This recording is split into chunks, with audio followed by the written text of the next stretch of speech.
मुस्कान को पूरी कचौड़ी खिला रही होती है। मुस्कान को खाते देख दीपू भी शोभा से खाने को मांगता है तो शोभा कहती है, चल हट, मेरी बेटी को नजर लगाता है, जा यहां से, कुछ नहीं रखा खाने को। ले मेरी मुस्कान और पूरी ले बेटा। सुशीला साधना की सारी बात सुनकर दुखी होती है। वो साधना को अपने पास इसी महिला संस्थान में रहने को कहती है। साधना बेटी, तुम यहाँ रहकर अपने बच्चों को कमाकर खिला पाओगी, उनकी परवरिश कर पाओगी, उन्हें पढ़ा लिखा कर बड़ा कर पाओगी। तुम यहीं रहकर काम करो बेटी, आज से तुम यहीं रहो। सुशीला की बात सुनकर साधना को थोड़ी हिम्मत मिलती है। वो बच्चों के पास जाकर देखती है कि दीपू रो रहा है। पूजा सारी बात साधना को बताती है कि किस तरह शोभा ने दीपू के साथ गलत व्यवहार किया। वो शोभा से कहती है, भाभी, मैं अपने बच्चों को लेकर जा रही हूँ। आपका बहुत बहुत शुक्रिया, इतने दिन आपने मुझे और मेरे बच्चों को अपने घर में पनाह दी। पर साधना, तुम कहाँ रहोगी? भैया, मैं पाल लूंगी अपने बच्चों को। मेरे साथ मेरे भगवान है, वो मुझे हिम्मत देंगे।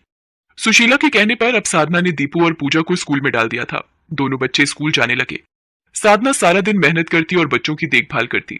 धीरे धीरे कई साल बीत गए। सुशीला भी दुनिया से अलविदा हो चुकी थी। जाते जाते वो महिला संस्थान की सारी देखभाल साधना को सौंप गई। साधना अपनी जैसी गरीब और बेसहारा हर महिला को संस्थान में आश्रय देती थी। अब तो साधना की भी उम्र हो चली थी। बेटा दीपू एक बड़ा डॉक्टर बन चुका था। अब साधना का संघर्ष लगभग पूरा हो चुका था।